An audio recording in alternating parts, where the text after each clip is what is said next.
Miss Meggy's Reading Adventures.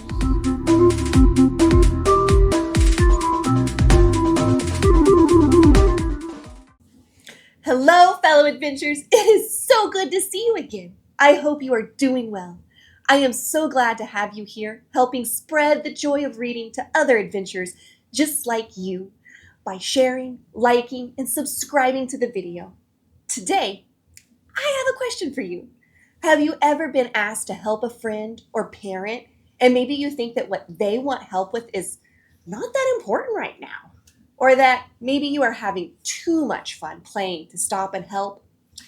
I know I can sometimes get into reading a good book or playing a game that I don't want to stop. I mean, who wants to stop playing to go do something someone else wants to do? Well, today we will go on an adventure in an Aesop's fable with an ant and a grasshopper. And I think it may just change the way we think about this situation. Let our adventure begin. The Ant and the Grasshopper, retold by Leslie Sims, illustrated by Merrill Eicherman. It was a glorious summer's day. Grasshopper chirped and sang sunny songs.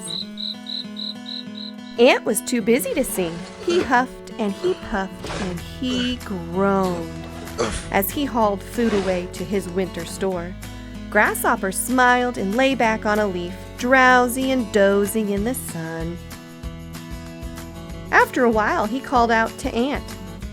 "You're working too hard." "I have to," Ant panted. "There's so much to do. I must collect this food for the winter." "But winter is ages away," said Grasshopper. "Enjoy the sunshine with me while you can."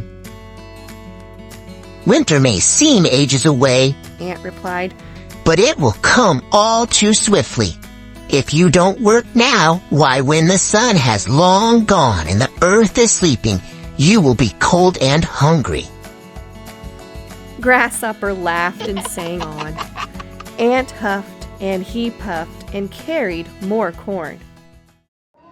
Sure enough, winter crept over the earth. Trees stood bare against the bleak sky. Snow dusted the fields.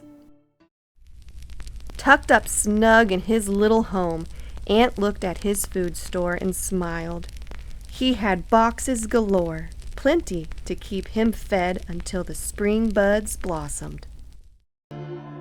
Outside in a blustery gale, Grasshopper scrunched himself up, trying to shelter behind a leaf. But the wind blew through his trembling body, however tightly he curled.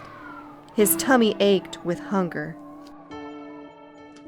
At last, he fought through the wind to Ant's house. "Ant, help!" Grasshopper shouted. Ant poked his head outside his door. "Grasshopper, you look frozen. He cried. Come inside and get warm. Fall out by the stove, said Ant. and I'll make some supper." Grasshopper beamed. He could almost taste the toasted corn already. "Thank you, Ant. I promise, next summer I'll work too." It's best to be prepared. Wow, I can't believe how nice the ant was, even after Grasshopper ignored his warnings over and over. There are a couple good lessons that Grasshopper learned, and I did too. I learned that there is a time for fun, but you need to get your work done first. Then you can relax and have fun. Also, Ant taught me that you should treat others as you want to be treated. He not only let Grasshopper come into his warm home, but he also gave him food that he had stored up for himself. What a good friend he was. Speaking of friends, I want to give a shout out to our friend Lottie from Tuttle, Oklahoma. I hope you are doing well. Thanks for suggesting we go on this adventure together. I have an official Reading Adventures bookmark headed your way as an extra thank you. Don't forget to like the video, share it, and subscribe for free. That way you will stay up to date on when our next adventure begins. Also, one of my favorite things is hearing from you. So head to the social media links in the description and share a post about what books you are currently reading and what story you would like to hear next. When your book is chosen, I will give you a shout out at the end of the video and send you an official Reading Adventures bookmark.